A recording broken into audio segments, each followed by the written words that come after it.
मंदिर तक चले जाना ये आपके हाथ में, कि आपने हिम्मत करी और मंदिर तक चले गए, ये आपके हाथ में।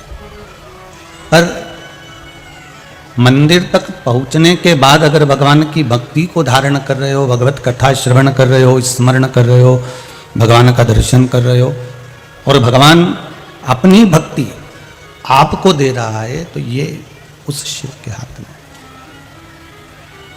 ये उस भगवान शंकर के हाथ में। छत्तीसगढ़ वासियों को जो कथा मिली है वो भक्त शिव महापुराण की कथा है। कल कथा में कहा था कि भगवान से पूछा गया कि आपको आपसे बड़ा कौन है, तो कह दिया मुझसे बड़ा मेरा भक्त है।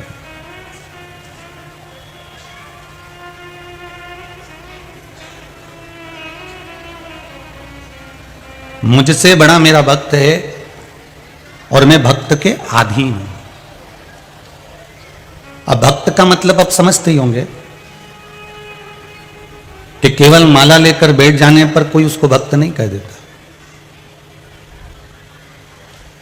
तिलक लगा लेने पर भक्त नहीं हुआ, मंदिर में जाकर बैठ गया तो भक्त नहीं हुआ, गंगा के घाट पर जाकर बैठ गए तो भक्त नहीं हुआ।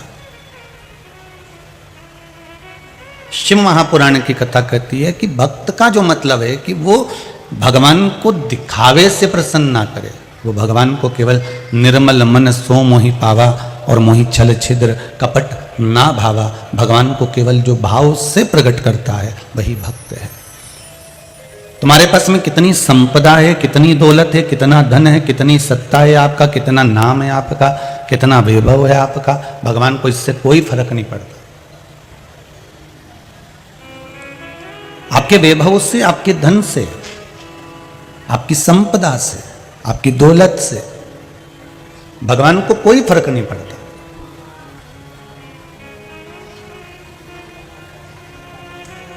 आप कितने वीआईपी वस्त्र पहने हो, आप कितनी वीआईपी घड़ी पहने हो, आप कितना वीआईपी हार पहने हो, आप कितना वीआईपी श्रृंगार करे हो, इससे भगवान को अगर मतलब है तो केवल निर्मल मन सो मोहि पावा मोहि छल छिद्र कपट ना।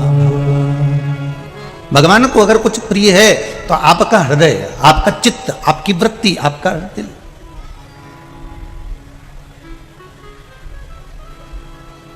आप कितने सुंदर वस्त्र पहने हो या कितने वीआईपी वस्त्र पहने हो, कितने वीआईपी आभूषण धारण कर रखे हो, कितने वीआईपी साज बना कर रखे हो, भगवान को कोई मतलब नहीं आपके साज से।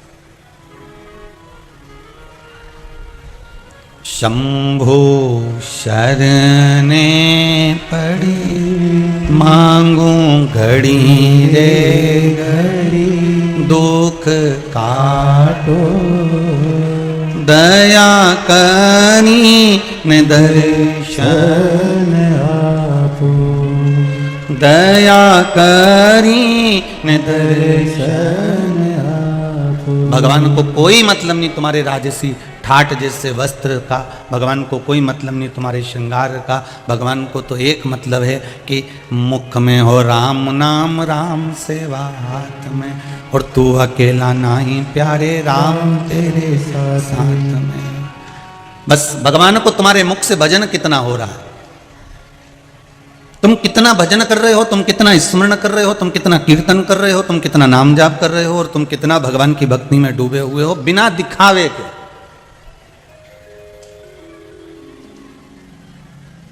उसमें दिखावा नहीं होना चाहिए, बस केवल अविरल भक्ति हो आपकी, बिना दिखावे कि आप कितना डूबे हुए हो भगवान वो जानता है।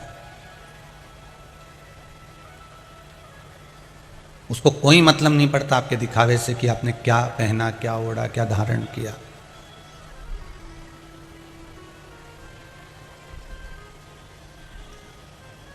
एक बार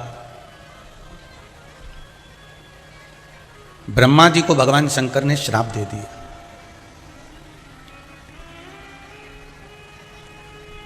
ब्रह्मा जी से भगवान शिव ने कहा कि ब्रह्मदेव,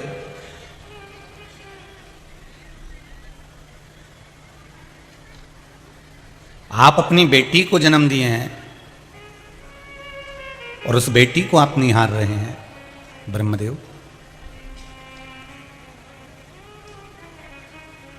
मैं श्राप देता हूं आपको कि मृत्यु लोक में कहीं तुम्हारे मंदिर नहीं होंगे। ब्रह्मदेव को श्राप लगा।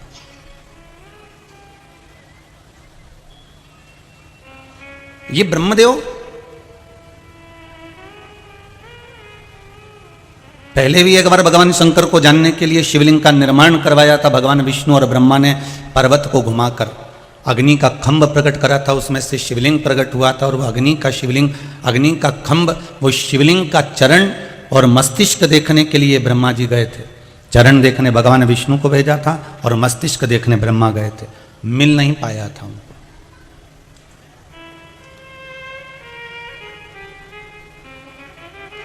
मिला नहीं था उनको। तो एक झूठ की पोटली बनाकर लाए थे ब्रह्मा जी। उस झूठ की पोटली में झूठ बोलने वाले दो को इकट्ठा कर लिया था। एक केतकी का पुष्प, दूसरी गौ माता।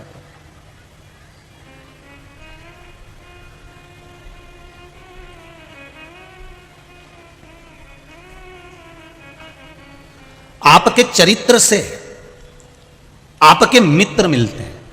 बहुत ध्यान देना इस कथा पर। भक्त शिव महापुराण की कथा है सब। आपके चरित्र से आपके मित्र मिलते हैं।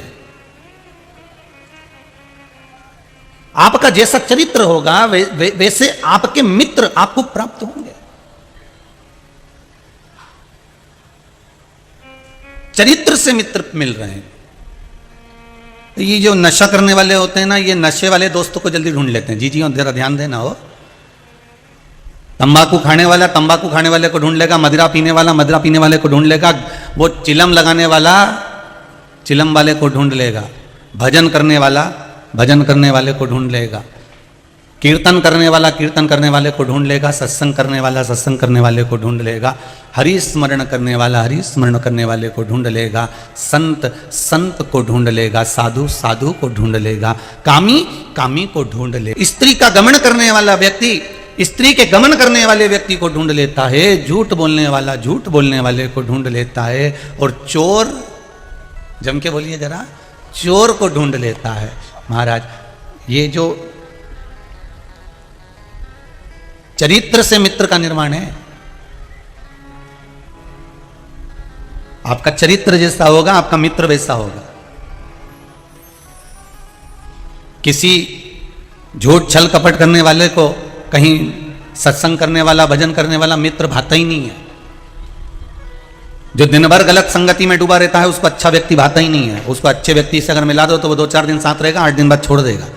और मम्मी पापा पूछेंगे क्यों, तेरा मित्र तो बहुत अच्छा था, वो ज्ञान देता था, तेरे को समझाता था, इतने में उसकी पूरी गलतियां बता देगा। अरे वो तो ऐसा था, वो तो वैसा था, वो तो यूं था, वो तो यूं था, अब उसको बता रहा।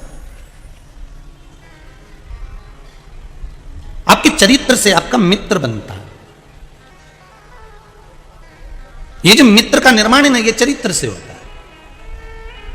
आपको मित्र को कहीं ढूंढने जाना नहीं पड़ेगा।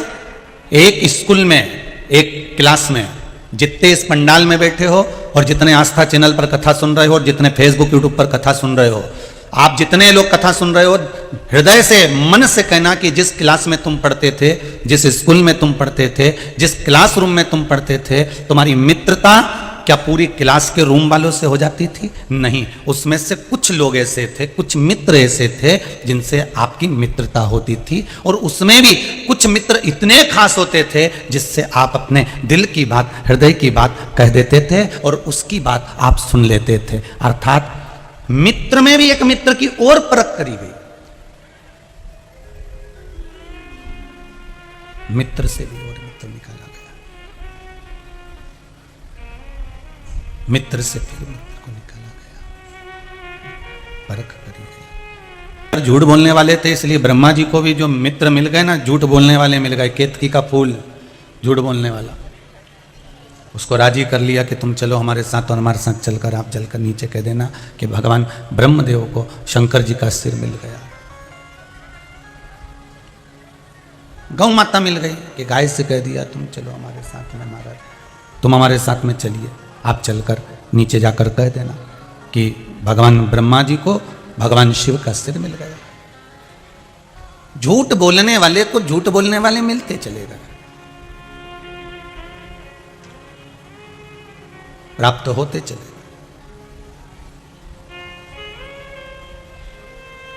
और शिव पुराण कह रही है, ब्रह्मा जी ने एक बार शंकर जी की परीक्षा ली, शीश और चरण देखने की बात आई, ब्रह्मा जी का सिर कटा।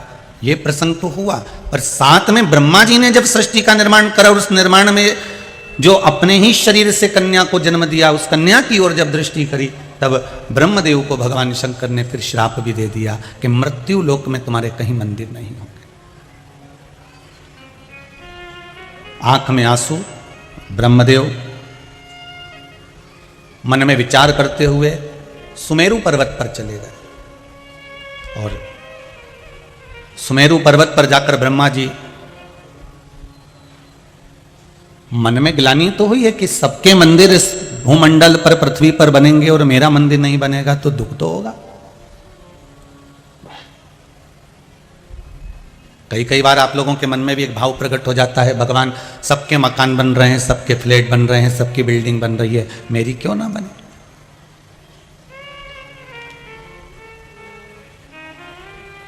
किस लिए नहीं बन रही? दो चीजों में परमात्मा पर छोड़ देना चाहिए। किन दो चीजों को? एक मकान, दूसरा संतान।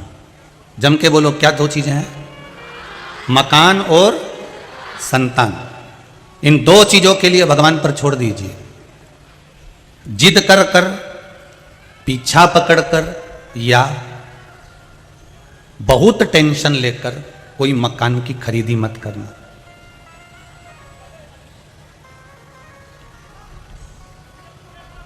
और संतान प्राप्ति के लिए भी कहा गया, जब परिवार की अनुकूलता नजर आवे, जब लगे कि हाँ अब हम दोनों पति पत्नी में अब कोई झगड़ा नहीं रहा है, अदालत तक बात अब नहीं जाएगी,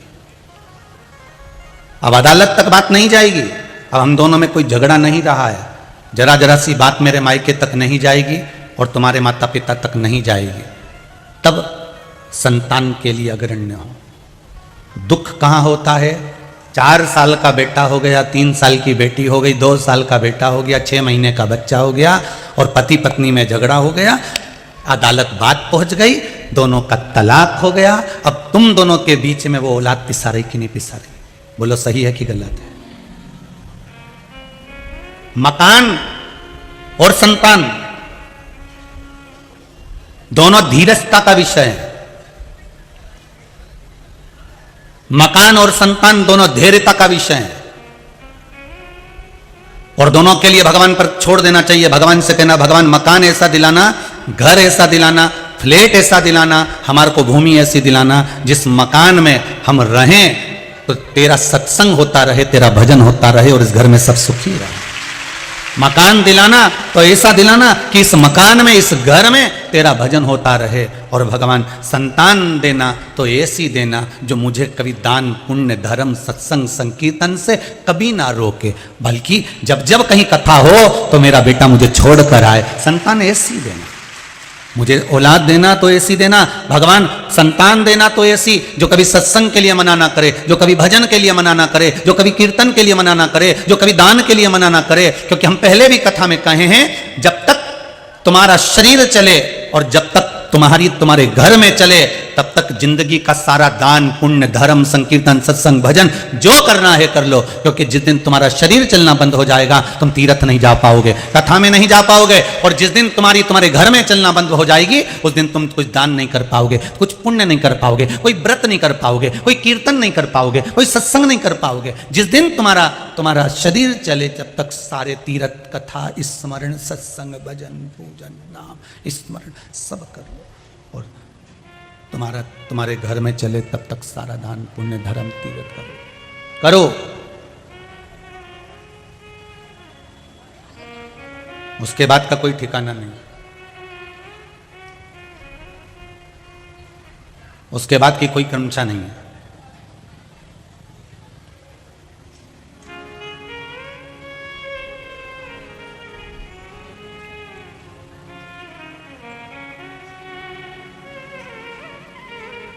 महाराज, हाथों से दान धर्म पुण्य हो तो शरीर का आनंद रहेगा। कहना भगवान से, हमको देना तू मना नहीं, पर जिस दिन तेरी मर्जी हो उस दिन देना। जब तेरा मन हो जाए कि हाँ बहुत दिन अब मैं किराए के मकान में रह ली हूँ, बहुत दिनों से मैं किराए के मकान में पड़ी रही हूँ, अब इसको मुझे भवन देना है, भूमि देना है, तो ये आपकी कृपा से मिल जाए। एक पत्र में किसी ने लिखा है,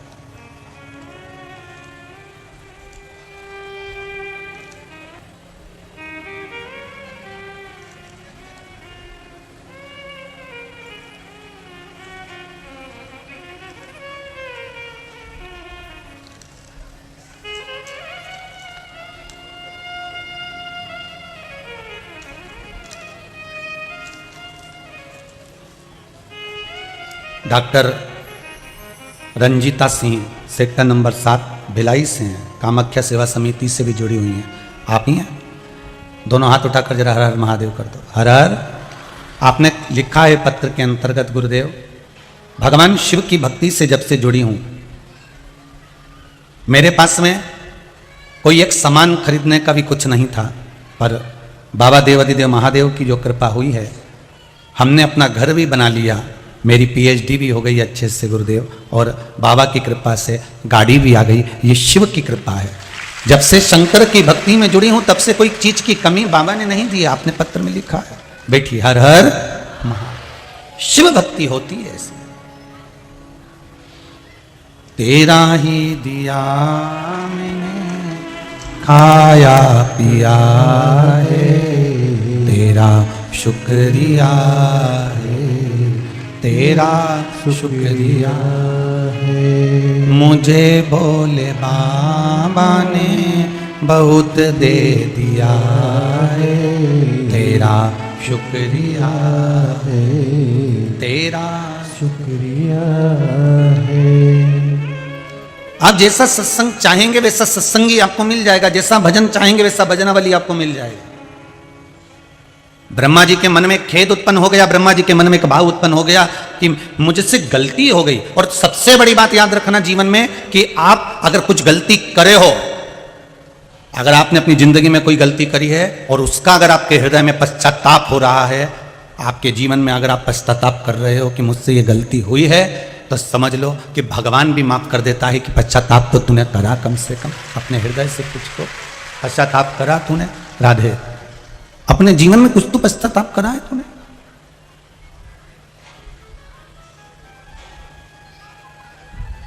अगर कोई गलती हुई भी है तो उसका पश्चाताप कर लीजिए।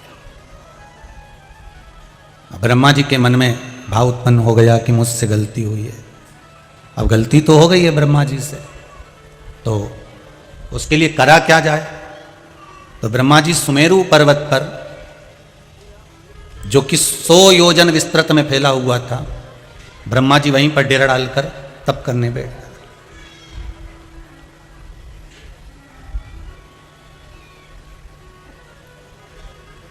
अब तप करने के लिए ब्रह्मदेव बैठे, तो ब्रह्मा जी के तप करने से उनको जो याद आया तपस्या करते करते, उनके मन में जो भाव प्रकट हुआ कि मुझसे गलती हो गई, तो उनके नयन से एक अश्रु जो निकला वो प्रायश्चित का था।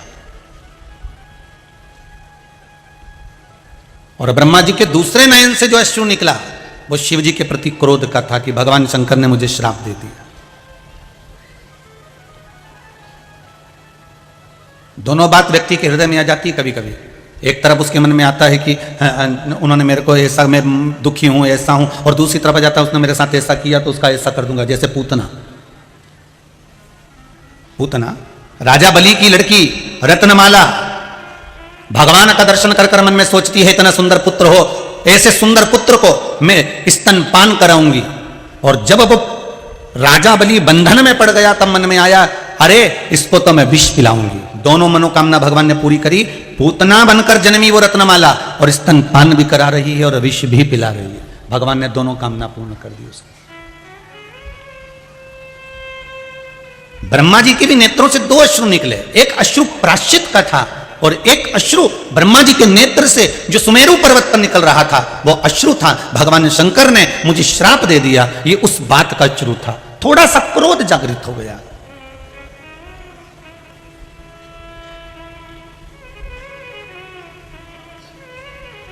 बच्चा भी 2 बार, जब बच्चा रोता है तो 2 कारणों से रोता है। एक साथ में 2 कारण होते हैं तब रोता है, एक कारण के लिए बच्चा कभी नहीं रोता। 2 कारण कौन से होते हैं? एक तो मम्मी ने मार दिया, दूसरी मेरे को टीवी नहीं चलाने दी, मुझे गेम नहीं खेलने दिया। बोलो सही है कि गलत है?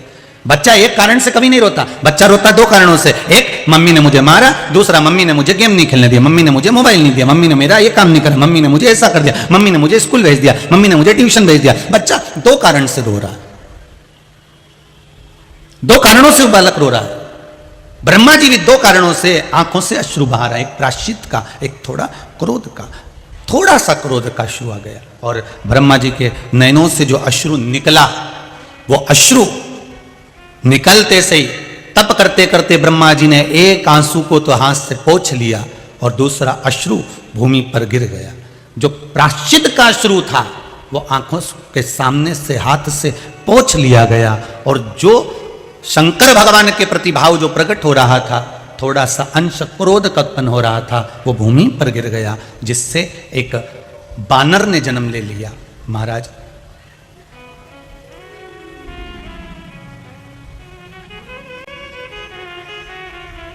एक बानर ने जन्म ले लिया,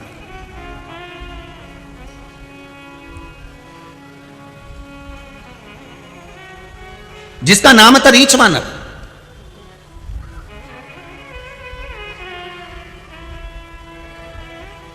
उसकी स्वरूप बानर जैसा था, पर थोड़ा सा उसमें भाव राक्षसों जैसा था।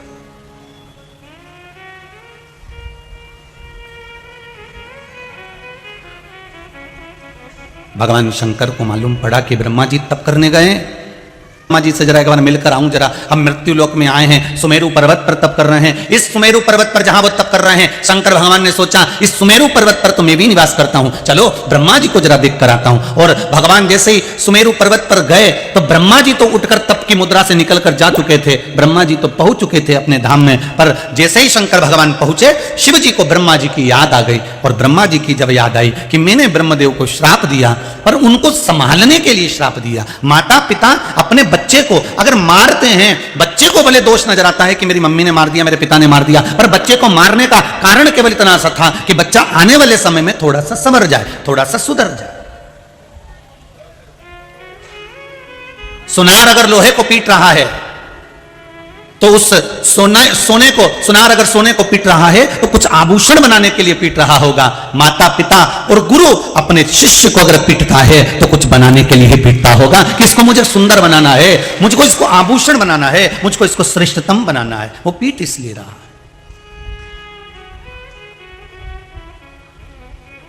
कितना सुनार जब सोने को आभूषण बनाता है तो फुकनी में फूक मार मार कर, दिए में लो को जलाकर, अग्नि में सोने को तपा तपा कर आभूषण बनाता है। उसी तरह माता पिता और गुरु अपने शिष्य को मार मार कर, चिल्ला चिल्ला कर, क्रोध कर कर, डरा कर, धमका कर, कैसे भी उस बच्चे को आभूषण बनाने का प्रयास करते हैं कि संसार में ये कुछ अच्छा बन जाए, और ये अच्छा बन जाएगा तो हमारा जीवन सार्थक हो जाएगा। सोने की कीमत और आभूषण की कीमत दोनों में अंतर आता है। सोने का एक बिस्कुट ले लो और एक आभूषण ले लो, उतना ही बड़ा सोने का बिस्कुट लोगे उसकी कीमत में, और उतना ही बड़ा आभूषण लोगे उसकी कीमत में अंतर आ जाएगा। क्या अंतर आएगा कि सोने का बिस्कुट की कीमत कम है और आभूषण की कीमत ज्यादा क्यों है? तो कहा आभूषण की कीमत इसलिए है क्योंकि जिसने बनाया उसकी बनवाई उसमें जोड़ी गई है, जिसने मेहनत करी उसकी कारीगरी उसमें जोड़ी गई है। सोना वही था पर उसकी कारीगरी जिसने करी थी उसकी कीमत उसमें लगा दी गई है, उस आभूषण की कीमत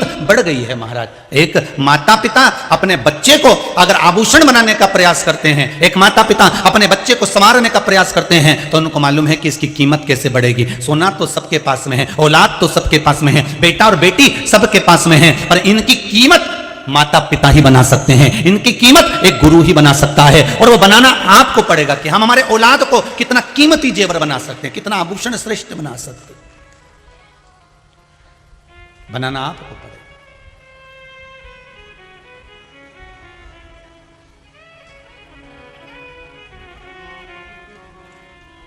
और जब तक आप उसको कीमत वाला नहीं बनाओगे तो जीवन की कोई सार्थकता नहीं। फिर निवेदन करूंगा, पढ़ाई आप कराओ, डॉक्टर आप बनाओ, इंजीनियर आप बनाओ, सब आप बनाओ, पर साथ में उसको संस्कारित बनाते हुए चलना, तो आपका भी जीवन संवर जाएगा और आभूषण भी श्रेष्ठ हो जाएगा। संस्कारित होना।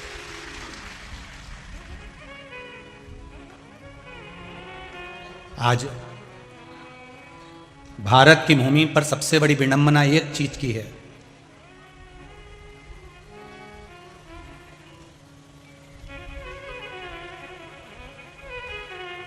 भारत की भूमि पर सबसे बड़ी विडंबना एक चीज की है।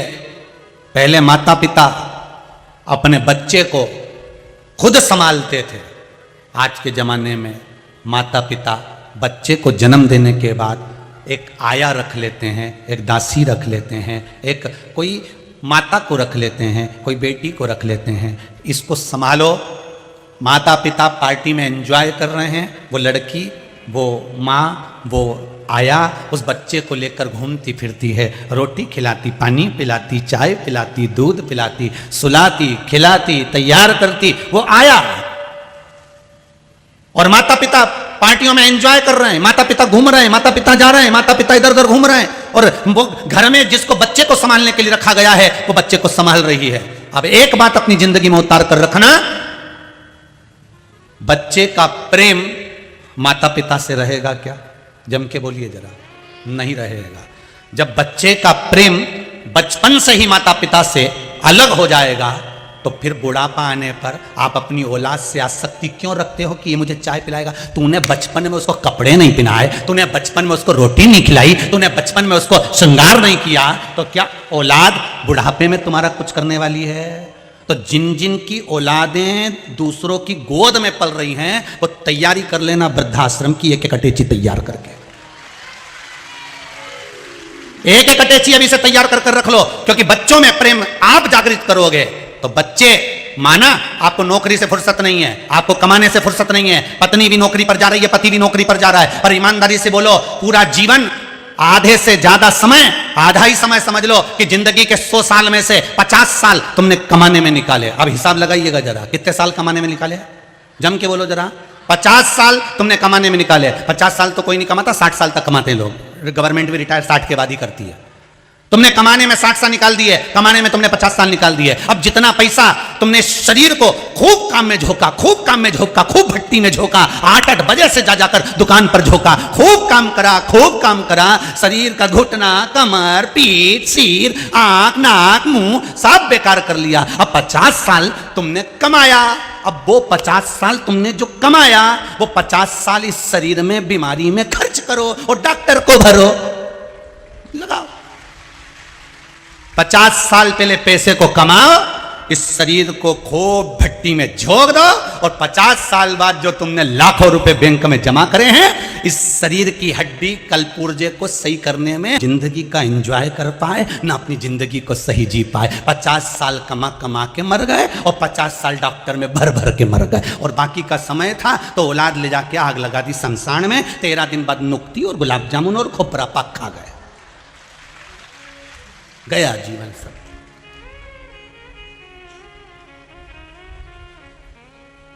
अभी भी कुछ नहीं बिगड़ा है। अरे ओ धान के कटोरे वालों, अच्छे से सुन लो जरा, कुछ नहीं बिगड़ा, अभी भी कुछ नहीं गया। कई लोग कहते हैं सीवर वाले महाराज को कथा करना नहीं आती, हम तो पागले हैं, माना हमें कथा नहीं आती, पर तुमको भी तो जिंदगी जीना नहीं आती। अगर तुम्हें जिंदगी जीना जिस दिन आ जाएगी तो हमें भी कथा करना आ जाएगी, पक्का। तुम जीना सीख लो, हम कथा करना सीख लो। जियो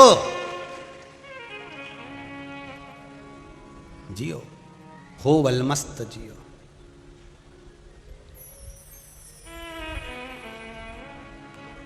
अभी वो टीवी पे देखा था बीच में और अखबार में आया था, ना जाने वो कहाँ का था, तो यूपी पुपी का था कहीं का, खूब पैसा मिला उसके यहाँ। दादा तुम्हें नाम मालूम हो तो बता दीजिए रे, हैं कौन से गांव का? हाँ जो भी नाम हो, कौन से गांव के थे वो? कानपुर के। कितना मिला, और उसका अंदाजा लगाया गया तो मालूम पड़े फिएट गाड़ी थी, बस उसी में घूमता था।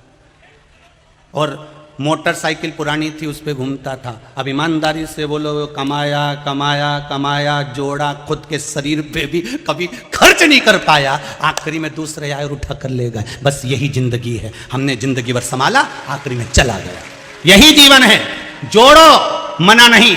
एक दुकान की जगह 10 दुकान खोलो, मना नहीं। 8 बजे से लेकर रात को 11 बजे तक कमाओ, मना नहीं। पर जितना कमाओ उसमें से आधा अपने शरीर पर भी खर्च करो। फुल एंजॉय से जिंदगी जियो, एकदम एंजॉय फुल जीवन। रो रो के नहीं जीना। जरा सी छोरा सुन नहीं दिया, बहू ने ये कह दिया, पत्नी सुने नहीं, पति ये बोल गया, हमारा रुपया वो खाकर भग गया। अरे जाने दो, भाग्य में होगा तो वापिस आएगा। किसके लिए रोना हमको? किसके लिए? भरोसा दृढ़ बनकर, विश्वासपूर्ण। एक माँ ने पत्र लिखा है कि गुरुजी हमारे परिवार में हमारे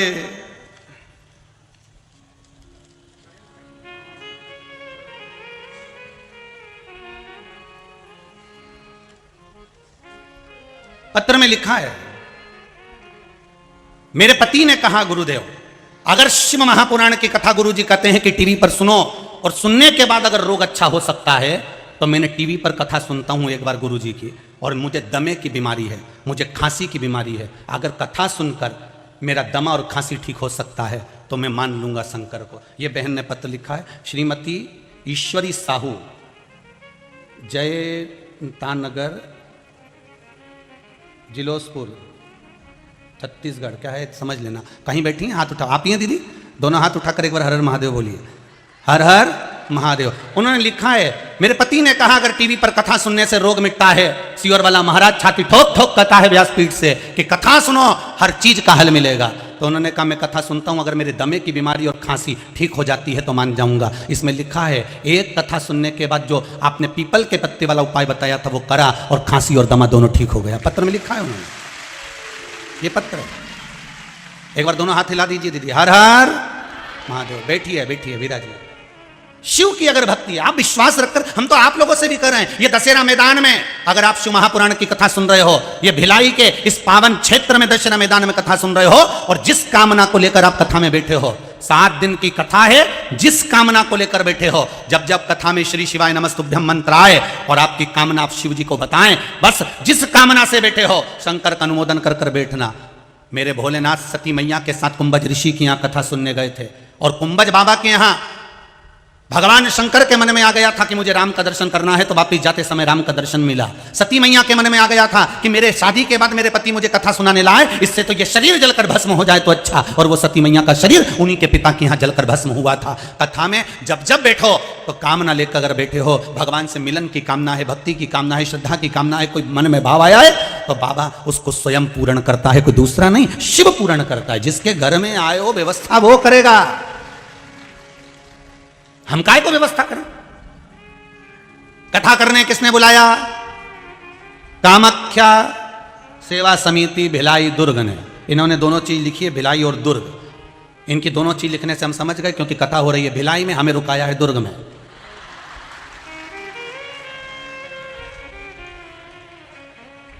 हम जब ये लिखा हुआ, जब नवेगांव में आया था ना पर्चा कि माँ कामाख्या सेवा समिति भिलाई दुर्ग छत्तीसगढ़, ग्राउंड स्कूल दशहरा मैदान सेक्टर 7 भिलाई, ये वही पर्चा। तो हमने आशीष से भी कहा था कथा भिलाई में है कि दुर्ग में, तो कहने लगा अब ये तो नहीं कह सकते। तो हमने कहा भिलाई और दुर्ग है कितनी कितनी दूर? तो क्या हमको तो ये भी नहीं मालूम। तो हमने कहा जरूर ये ना कुछ तो बात है, भोलेनाथ जी ने अगर भिलाई दुर्ग लिखा है तो कहीं संबंध तो इनका पक्का है। तो कथा भिलाई में है, महाराज रुका दुर्ग में।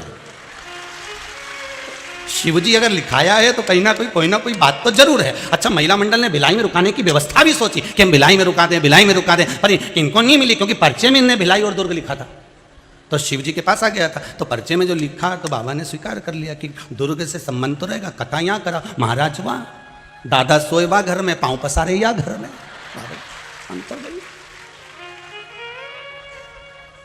जो मन में भाव आए। महाराज इस जीवन का कोई भरोसा नहीं, कोई भरोसा नहीं। खूब भगवान की भक्ति में दिन निकालो, रात निकालो, भगवान शिव के स्मरण में निकालो। निंदा करने वाले निंदा करेंगे, बुराई करने वाले बुराई करेंगे। हम तो यहां तक कहते हैं कि फेसबुक, यूट्यूब, इंस्टाग्राम आदि आदि पर भी अगर कोई किसी की भी बुराई करता है करबद्ध निवेदन है, आप कभी उसका साथ मत देना, एक कमेंट्स मत करना, नहीं तो पापी के चक्कर में वो गेहूं के साथ, अरे बोलो तो, गुण भी पिसा जाता है। इसलिए अपने नहीं देना इनका साथ। ये लिखे कुछ भी लिखे, ये बोले कुछ भी बोले, पर अपने साथ अपन है। और महाराज कौन रहा? ये कोरोना महामारी ने सबको दिखा दिया है महाराज जी। कोई किसी का दिया लगा कर गया, तू जा। और आज मन में विचार कर कर जाना, अब मुझको 2 हफ्ते 3 हफ्ते बाबा की मैं झाड़ू और पोछा लगा दूंगा, मंदिर की सफाई मैं कर दूंगा, और प्रसन्नता आपके जीवन में अपने आप बाबा देते जाएगा। आप उसकी सेवा में तो लगो। कई लोग कहते हैं गुरुजी क्या हम झाड़ू पोछा करेंगे अच्छा लगेगा? अरे भाई, अपने घर की तिजोरी की सफाई कोई नौकर करता है क्या? अपने घर में तिजोरी है, उसकी सफाई दीपावली पे किस किस के घर में तिजोरी और अलमारी की सफाई नौकर करेगा? काम वाली करेगी? नहीं, तिजोरी और अलमारी की सफाई घर का मालिक करता है। उसी तरह शंकर के दरवाजे की सफाई घर का मालिक करता है। महाराज आप करिए, वो देने में कमी ना रखेगा। उसके दरवाजे पर तो 33 कोटि देवता आकर धोख लगाते हैं महाराज। उसके दरवाजे पर बैठे रहते हैं, उसके द्वार पर बैठे रहते हैं।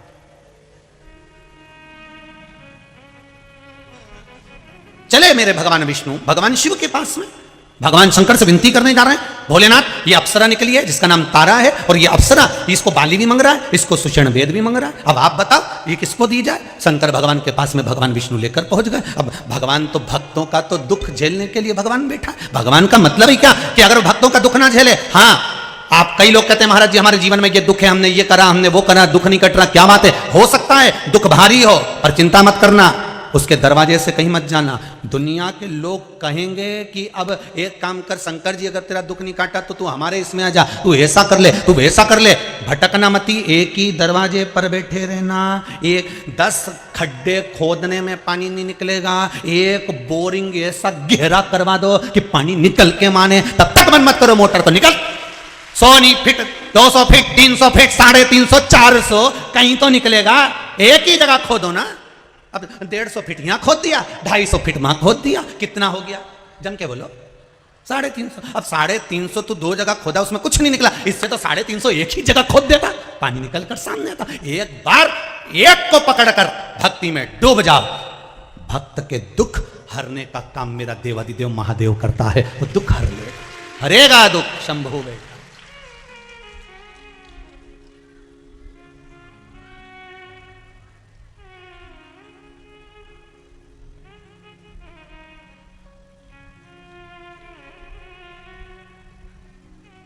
मेरा शंभू, मेरा ओघड़दानी, मेरा त्रिकालदर्शी, मेरा कैलाशी,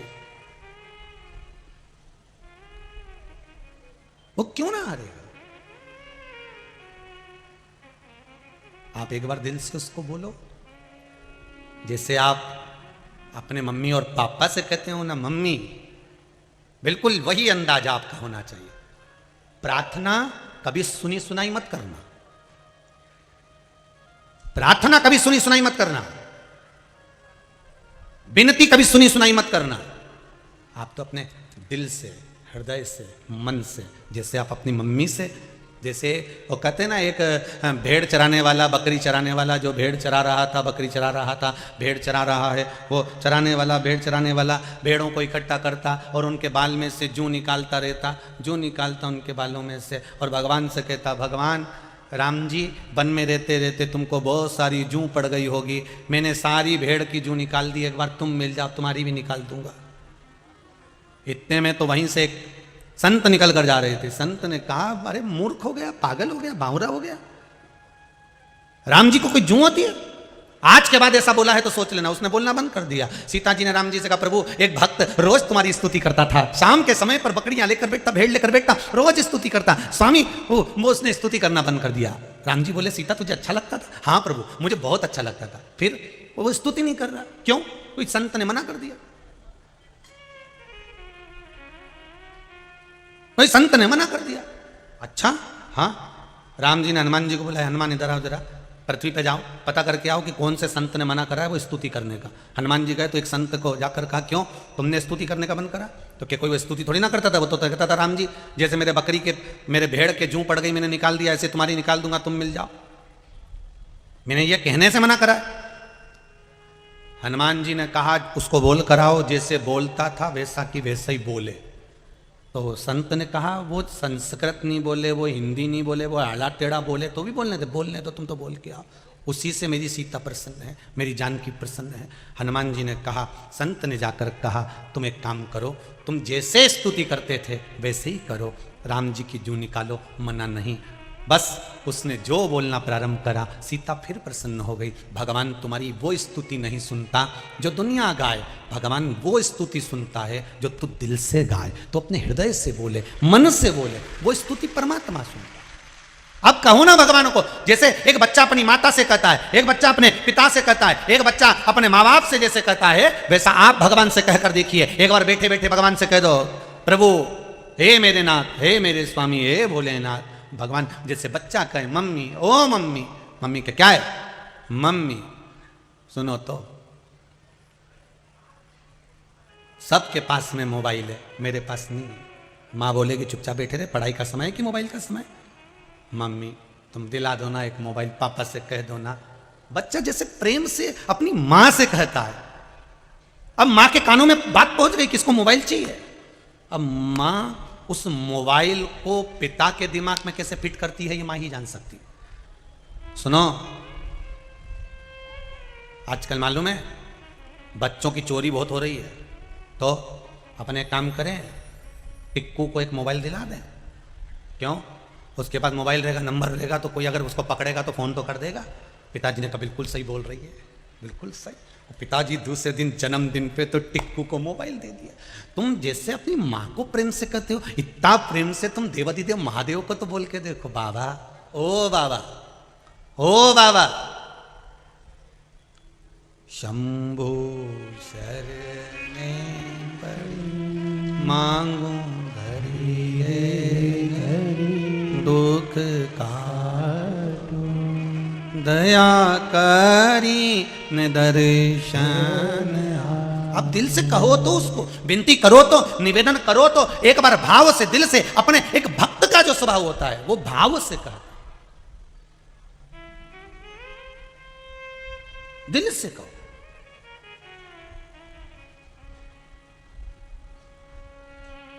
भगवान से दिल। देख लिया संसार हमने, देख लिया सब मतलब के यार हमने देख लिया। झूठे नाते झूठे रिश्ते, झूठा है संसार हमने देख लिया। भोलेनाथ इस संपूर्ण संसार, संपूर्ण जगत, संपूर्ण विश्व सब झूठ का दुकान, सब झूठ। अब तेरे सिवाय कोई हमारा नहीं मरा। मोहल्ले में, रिश्तेदारों में, कुटुंब में, समाज में, लौकिक रीति में कहीं अगर विवाद होता है तो उसमें व्यक्ति का जो मस्तिष्क है, माइंड है, वो काम में नहीं लगता, फिर उसका माइंड फालतू चीजों में लगना प्रारंभ हो जाता। प्रयास करा करो अपनी जिंदगी में कि हमें किसी से झगड़ा नहीं करना, हमें किसी को अपशब्द नहीं कहना। कोई अगर आप पर उंगली भी उठाए, उठाने दो, ये एक उंगली उस आपकी ओर आएगी तो 3 उंगली उसकी ओर जाएगी। बोले बोलने क्या होगा, इससे विवाद होगा तो आपका दिमाग फिर कमाई में नहीं लगेगा, भजन में नहीं लगेगा, स्मरण में नहीं लगेगा, काम में नहीं लगेगा, फिर ये दिमाग गलत जगह पर जाएगा। उसने कहीं मेरे लिए ऐसा तो नहीं कर दिया होगा, उसने कहीं मेरे को ऐसा तो नहीं बोल दिया होगा, कहीं मेरे लिए ऐसा तो नहीं कर रहा होगा, फिर दिमाग वहां चले गए। अब तुम कमाई में लगाओगे क्या मन को, भजन में लगाओगे क्या मन को? नहीं, तुम्हारा माइंड गया, दिमाग गया।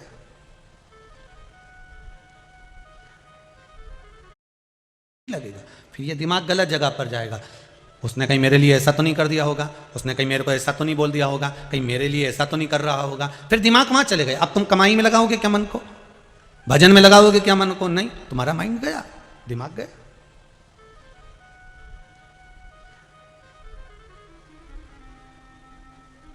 देवताओं ने ले जाकर शिव जी के सामने छोड़ा। अब आप निर्णय दो। शंकर भगवान ने पूछा क्या निर्णय? कि निर्णय ये, परिसर खोलिए, रिटर्न का निर्णय दीजिए आप। क्या निर्णय देना है? निर्णय ये दो कि ये इस तारा को, इस अप्सरा को लेना है दो को, एक है सुषेण वेद और दूसरा है ये बाली।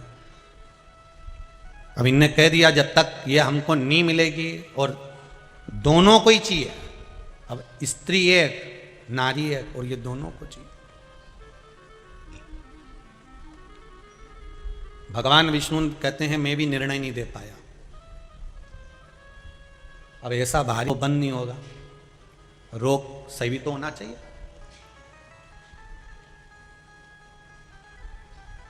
ये तो चलता है, अब दोनों ही जरूरी है। अगर दोनों परीक्षा में पास नहीं हुआ तो फिर इसकी तो नौकरी लगना मुश्किल। आर्मी की जो नौकरी होती है, बॉर्डर पर जो लगे रहते हैं, उनकी मूल परीक्षा में मेडिकल में भी पास होना है, और दौड़ में भी, जंप में भी, कूद में भी, इसमें भी पास होना है। और जब इसमें हो गए तब लिखित में फिर होता है। पर ये दो चीजें तो कहां से, और अगर यही दो चीज नहीं हुई तो फिर ये नौकरी गई। अब ये नौकरी मतलब तारा चाहिए, दोनों को चाहिए, ये अप्सरा दोनों को चाहिए, और ये भी मांग रहा है और ये भी मांग रहा है। तो निर्णय 33 कोटि देवता निर्णय नहीं ले पाए, तब शंकर जी के पास गए। जब आपका भी दिल दिमाग काम करना बंद कर दे, आपको लगे मैं सब दूर से हताश हो गया हूं, अब कुछ मेरा माइंड काम ही नहीं कर रहा, तब शंकर जी के भरोसे छोड़ दो कि अब जो शिव करेगा वो होगा। मन को उसे अब वो करेगा जो। फिर क्या करना है? घर में जाके बैठ जाना है? तो फिर क्या करना है?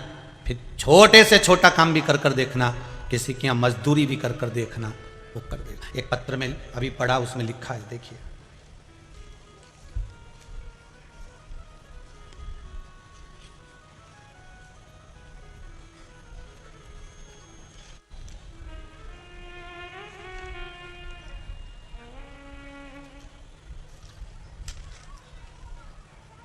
महाराज जी,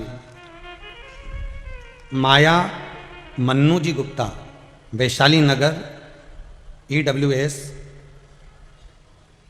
भिलाई से हैं। कहीं बैठे हों तो हाथ उठाइएगा। माया मन्नू जी गुप्ता, कहीं बैठी हो तो हाथ हिलाइए। आप ही हैं? दोनों हाथ हिला दीजिए जरा। हर हर हर हर। आपने लिखा है पत्र में, गुरुदेव कथा मैं नित्य सुनती हूं टीवी पर, और कथा सुनकर मैंने बाबा देवाधिदेव महादेव का पशुपति व्रत करा। कभी जिंदगी में नहीं सोचा था कि ऐसा भी चमत्कार होता है क्या कि पशुपति व्रत करो या भगवान का कोई उपास करो और निर्णय इतनी जल्दी मिल जाता है। आप कथा में कहते हो कि 5 पशुपति व्रत जो मनोकामना रखकर दिल से करता है, भगवान उसकी कामना पूर्ण करता है। मैंने केवल टीवी पर यह बात सुनी थी और विश्वास रखकर पशुपति व्रत को धारण किया।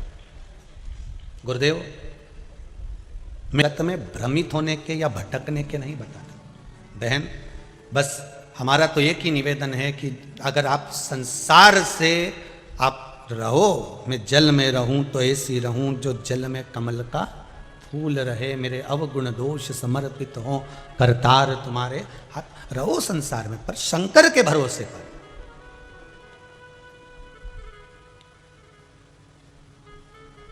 मेरे शिव के भरोसे।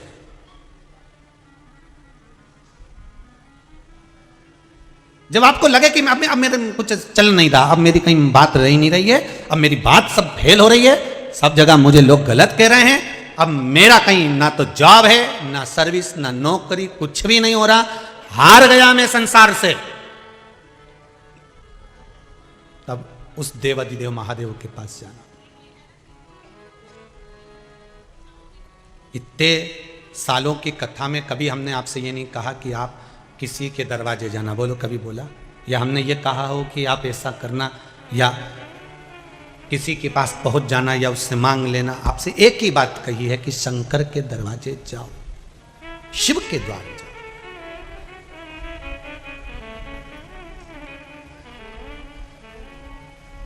एक बार आजा आजा शिव की शरण में, एक बार आजा शंकर की शरण में, शिव की शरण में आ जाओ।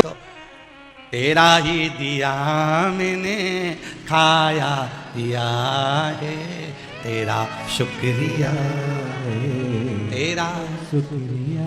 और जितने लोग बैठकर कथा सुन रहे हो ना, हम खड़े रहने की बात नहीं कर रहे, हम तो बैठकर जितने लोग कथा सुन रहे हो, क्योंकि दादा की गोद में पोता बैठता है तो मोबाइल, पेन या 5 रुपए लेके उठता है। तुम जितने बैठे हो ना कुछ लेके तो उठोगे, ये पक्का। बैठे हो तो लेकर उठो, ये उसकी कृपा है।